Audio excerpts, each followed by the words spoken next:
Dinuka with Electro. ඉතින් ගන්න කොහොමද ඔයගලන්ට මම අද වීඩියෝ එකකින් ගෙනාවේ පවර් කන්වර්ටර් එකක්. ඉතින් මේ පවර් කන්වර්ටර් එක ගොඩක් දුරට ටීවී එකට තමයි පාවිච්චි කරන්නේ. ඉතින් ආවනේ මගේ channel එක subscribe කරන්න. මම අද වීඩියෝ එකකින් ඔයාලට මේ පවර් කන්වර්ටර් එක ගොඩක් දුරට මේක ටීවී හදන කට්ටිය තමයි ප්‍රයෝජන ගන්න. ඉතින් ඒගොල්ලන්ට තමයි මම මේ වීඩියෝ එක කරන්නේ බොහොම කෙටියෙන්. ඉතින් මේකේ default current එකක් ඉන්නේ 1.5. මේකේ ඔයගොල්ලන්ට පේන තියෙනවා මේ පිටිපස්සේ ගහලා තියෙනවා මේකේ power ගන්න පුළුවන් කොච්චර ප්‍රමාණයක්ද ඇම්පියර් ගන්න කොච්චරද කියලා. එතකොට යාළුවනේ මේකේ කොහොමද අපි power එක දෙන්න ඕනේ watt 5යි watt 15 අතර තමයි අපිට මේකට power supply එක දෙන්න පුළුවන් වෙන්නේ.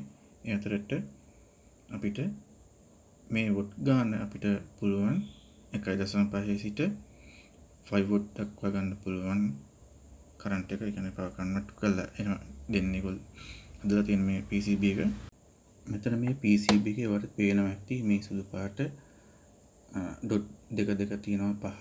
ඒ ඩොට් දෙක පාස් වුවාම ඔයගලන්ට අවශ්‍ය watt ප්‍රමාණය ගන්න පුළුවන්.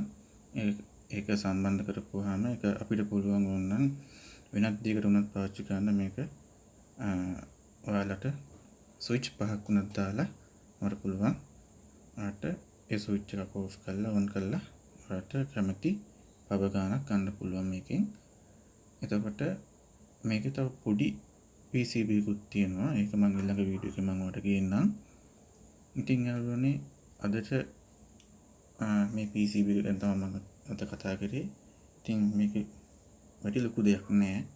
සාමාන්‍ය දෙයක්. ඉතින් මේක ඔයගොල්ලන්ට ගොඩක් වැදගත් වෙයි කියලා මම හිතනවා. ඉතින් නැවත අපි අලුත් වීඩියෝ එකකින් හම්බෙමු.